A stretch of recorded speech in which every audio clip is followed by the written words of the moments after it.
Praise the lord. ప్రభువైన యేసుక్రీస్తు నామం పేరట మీ అందరికీ నా శుభములండి. ఈరోజు బైబిల్ స్టడీలో మనం నేర్చుకోబోతున్న అధ్యాయము కీర్తనలు 107 అధ్యాయము మనం నేర్చుకుందాం. అట్లాగనే ఎవరైనా కొత్తగా నా ఛానల్ చూస్తున్నవారైతే ఈ ఛానల్ సబ్స్క్రైబ్ చేసుకోండి. యెహోవా దయాళుడు, ఆయన కృతజ్ఞతాస్తుతులు చెల్లించుడి. ఆయన కృప నిత్యము నుండును. యెహోవా విమోచించిన వారు ఆ మాట పలుకుదురు గాక. విరోధుల చేతిలో నుండి ఆయన విమోచించి చూచురు. తూర్పు నుండి పడమట నుండి, ఉత్తరము నుండి దక్షిణము నుండి, నానా దేశముల నుండి ఆయన పోగు చేసిన వారును ఆ మాట పలుకుదురు గాక. వారు అరణ్యమందలి ఎడారి త్రోవను తిరుగులాడుచుండిరి. నివాస పురమేదియు వారికి దొరకకపోయెను. ఆకలి దప్పుల చేత వారి ప్రాణము వారిలో సొమ్మసిల్లెను. వారి కష్టకాలమందు యెహోవాకు మొర్రపెట్టిరి. ఆయన వారి ఆపదలో నుండి వారిని విడిపించెను. వారొక నివాసపురము చేరునట్లు చక్కని త్రోవను ఆయన వారిని నడిపించెను. ఆయన కృపను బట్టియు నరులకు ఆయన చేయు ఆశ్చర్య కార్యములను బట్టియు వారు యెహోవాకు కృతజ్ఞతాస్తుతులు చెల్లించుదురుగాక. ఏలయనగా ఆశగల ప్రాణమును ఆయన తృప్తిపరిచియున్నాడు. ఆకలి గొనిన వారి ప్రాణమును మేలుతో నింపియున్నాడు. దేవుని ఆజ్ఞకు లోబడక మహోన్నతుని తీర్మానమును తృణీకరించినందున బాధ చేత ఇనప కట్ల చేతను బంధింపబడిన వారై చీకటిలోను మరణాంధకారములోను నివాసము చేయువారి హృదయమును ఆయన ఆయాసము చేత కృంగజేసెను. వారు కూలి ఉండగా సహాయకుడు లేకపోయెను. కష్టకాలమందు వారు యెహోవాకు మొర్రపెట్టిరి. ఆయన వారి ఆపదలలో నుండి వారిని విడిపించెను. వారి కట్లను తెంపివేసి చీకటిలో నుండి మరణాంధకారములో నుండి వారిని రప్పించెను. ఆయన కృపను బట్టియు నరులకు ఆయన చేయు ఆశ్చర్య కార్యములను బట్టియు వారు యెహోవాకు కృతజ్ఞతాస్తుతులు చెల్లించుదురుగాక. ఏలయనగా ఆయన ఇత్తడి తలుపులను పగలగొట్టియున్నాడు, ఇనప గడియలను విరగగొట్టియున్నాడు. బుద్ధిహీనులు తమ దుష్ప్రవర్తన చేత తమ దోషములు చేతను బాధ తెచ్చుకొందురు. భోజన పదార్థములన్నీయు వారి ప్రాణమునకు ఆయాసమగును. వారు మరణ ద్వారములను సమీపించుదురు. కష్టకాలమందు వారు యెహోవాకు మొర్రపెట్టిరి. ఆయన వారి ఆపదలో నుండి వారిని విడిపించెను. ఆయన తన వాక్కును పంపి వారిని బాగు చేసెను. ఆయన వారు పడిన గుంటలో నుండి వారిని విడిపించెను. ఆయన కృపను బట్టియు నరులకు ఆయన చేయు ఆశ్చర్య కార్యములను బట్టియు వారు యెహోవాకు కృతజ్ఞతాస్తుతులు చెల్లించుదురుగాక. వారు కృతజ్ఞత అర్పణలు చెల్లించుదురుగాక. ఉత్సాహ ధ్వనితో ఆయన కార్యములు ప్రకటించుదురుగాక. ఓడలెక్కి సముద్ర ప్రయాణము చేయువారు మహాజలముల మీద సంచరించుచు వ్యాపారము చేయువారు యెహోవా కార్యములను సముద్రములో ఆయన చేయు అద్భుతములను చూచిరి. ఆయన సెలవీయగా తుఫాను పుట్టెను. అది దాని తరంగములను పైకి ఎత్తెను. వారు ఆకాశము వరకు ఎక్కుచు అగాధమునకు దిగుచు నుండిరి. శ్రమ చేత వారి ప్రాణము కరిగిపోయెను. మత్తులైన వారి వలె వారు ముందుకు వెనకకు దొర్లుచు ఇటు అటు తూలుచుండిరి. వారు ఎటు తోచక ఉండిరి. శ్రమకు తాళలేక వారు యెహోవాకు మొర్రపెట్టిరి. ఆయన వారి ఆపదలో నుండి వారిని విడిపించెను. ఆయన తుఫానును ఆపివేయగా దాని తరంగములు అణిగిపోయెను. అవి నిమ్మలమైనవి. వారు సంతోషించిరి. వారు కోరిన రేవులకు ఆయన వారిని నడిపించెను.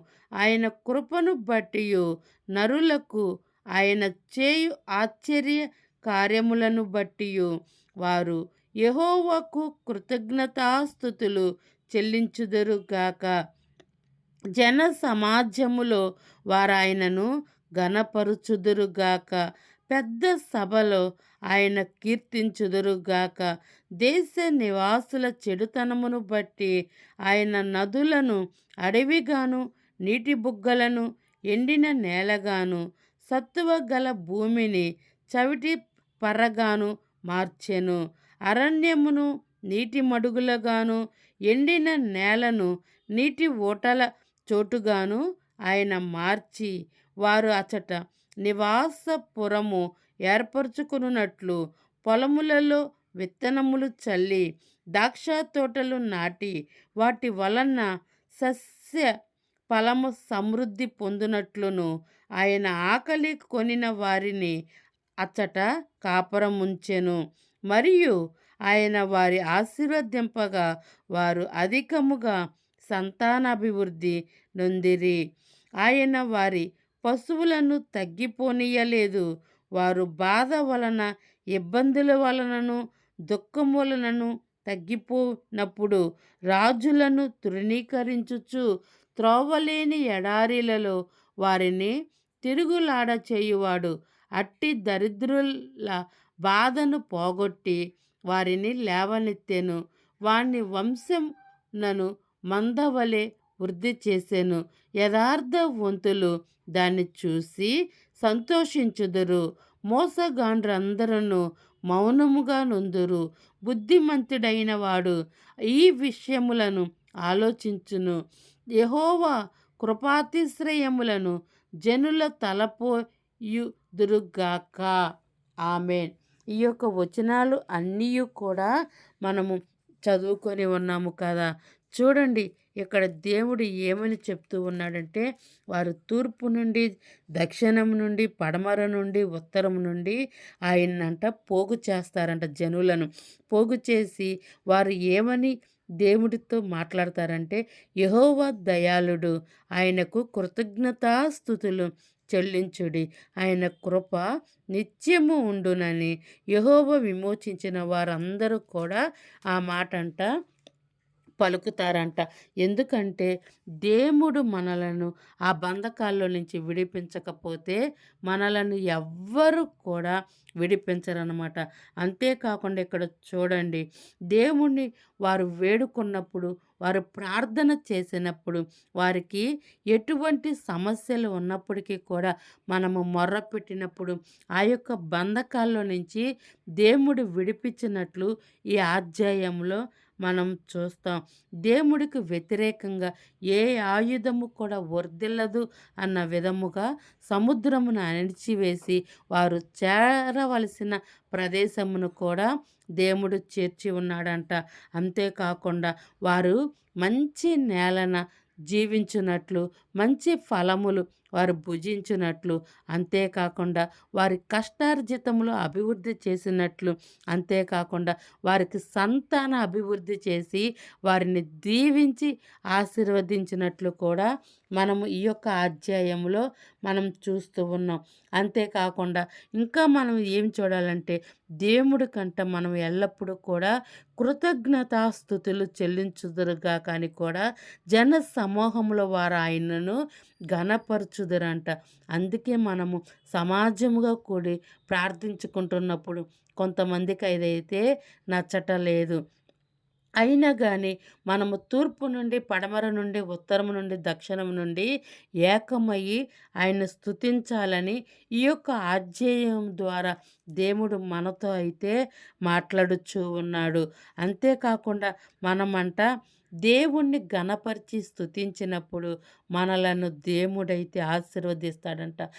వారి యొక్క పశువులు కూడా ఏ ఇరుకులు గాని, ఏ ఇబ్బందులు గాని, ఏ బాధ గాని, ఏ దుఃఖము కూడా వారికి వచ్చినట్లు మనం చూడటం లేదు. అందుకని ఎవ్వరు ఏమి అనుకున్నా అవిశ్వాసముతో మనం వెనక జారిపోకూడదు గానీ, విశ్వాసముతో మనం ముందుకు కొనసాగుతూ యెహోవా దేవుణ్ణి మనము ఘనపరిచి ఎల్లప్పుడూ కూడా ఆయనకి కృతజ్ఞతాస్తుతులు చెల్లించి ఈ లోకములో ఉన్న మన స్నేహితుల కొరకు, మన ఇరుగు పొరుగు వారి కొరకు, మన కుటుంబ సభ్యుల కొరకు, ఏ పాపపు బంధకాల్లో వారు బంధించబడి ఉన్నారో వారి విమోచన కొరకు మనము ఎల్లప్పుడూ కూడా ఏకముగా దేవుణ్ణి స్తుతిస్తూ మనం ప్రార్థిస్తూ ఉందాం.